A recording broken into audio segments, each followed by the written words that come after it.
So a report of the expert panel that had been appointed to look into the state's response and the various other sectors' responses to the riots in July last year is out.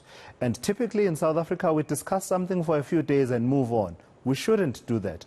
These issues here are crucial, and so we're trying to keep the issue alive and follow through on some of the themes that have come out from that. So much has been said about the role of the police and army during the July unrest. The role of the private security companies has also been questioned.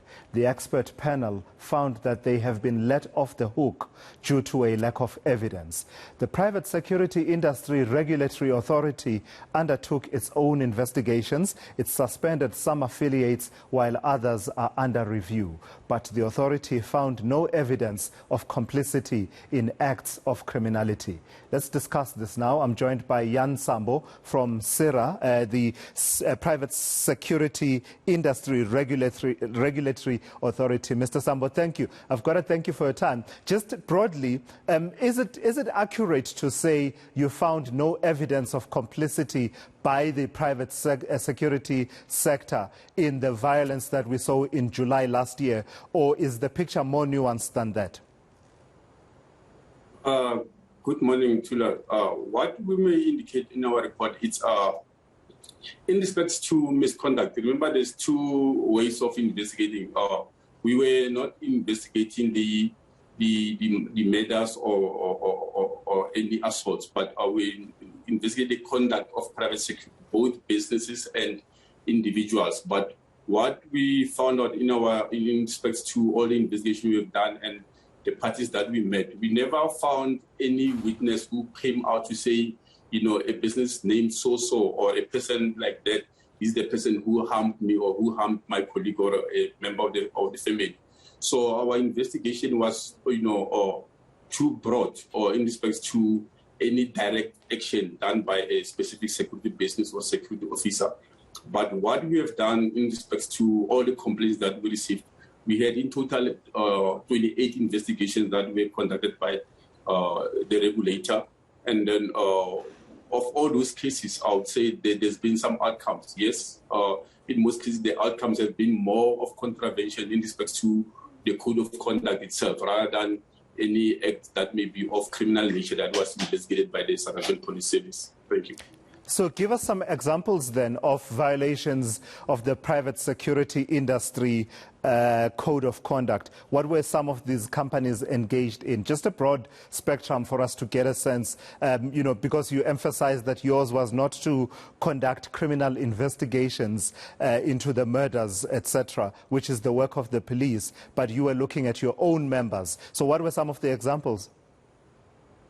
What I may share with you, it's some of the allegations or indices that we transpired or unrevealed. We found there were two businesses that were not CIRA registered, and they were supposedly, rendering security service. And in that case, we opened criminal cases against the owners of those businesses, and then the dockets were handed over to the South African Police Service for further investigation, because now it's a criminal offense which should be dealt by the relevant body having that mandate.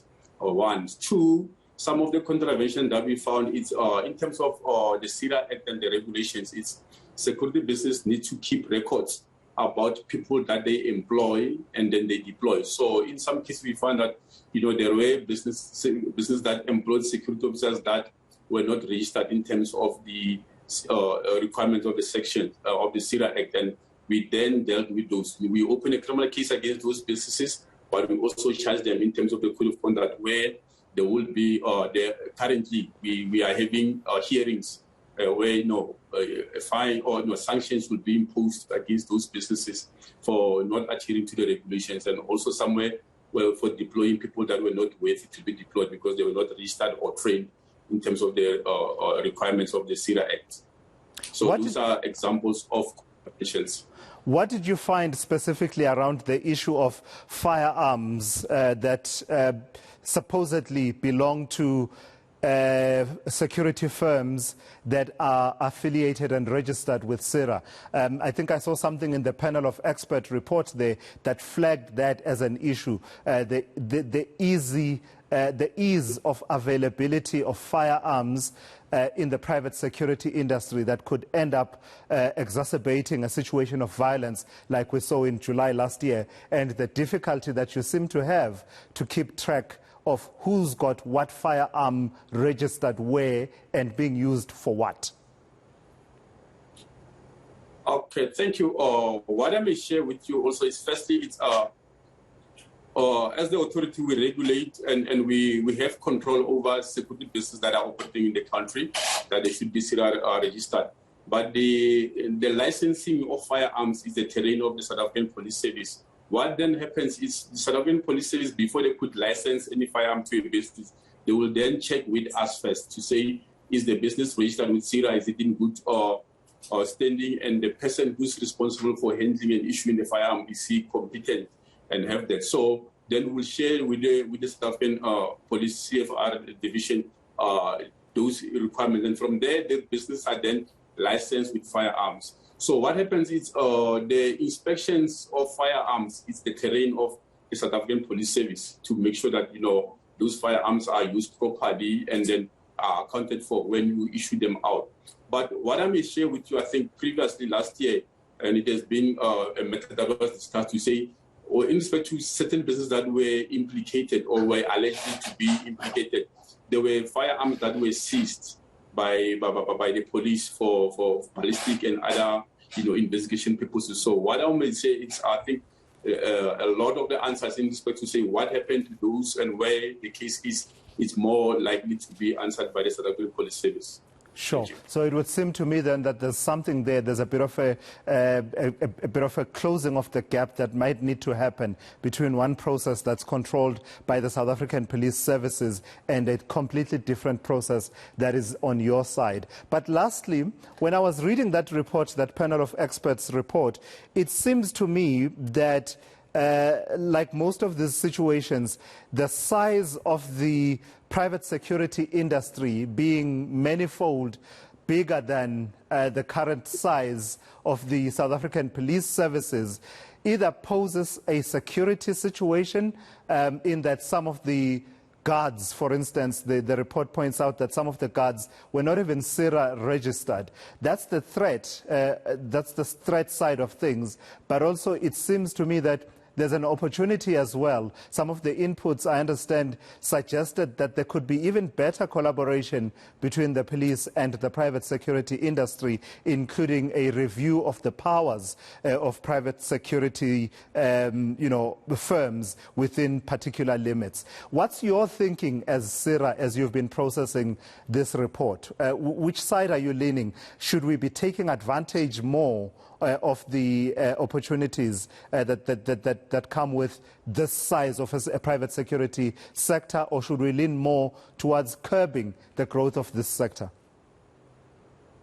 Well, what I mean is, I think that part of the recommendation is one that was coming from CIRA's side about maybe having to take advantage of the growth of the private security industry. And on the recommendation, so we say not only openly like that, but there should be very stringent rules that comes with that, someone being conferred those powers. So firstly, it's, I think, to empower, we need to make sure that compliance in respect to the CIRA Act, that, solely, South African citizens or people with permanent status who do not have any criminal record would be the people that are, should be security officers and should be having those powers. But also, proper training, as we advocated on the recommendation itself, there should be, should be also advanced. And that, because unfortunately, yes, the level of crime in South Africa being so high, you really need, a force multiplier to fight this challenge that we are having as a country. So that can be an opportunity only when it's exercised correctly, and there's strict rules in compliance that are also coming with that recommendation. Yeah.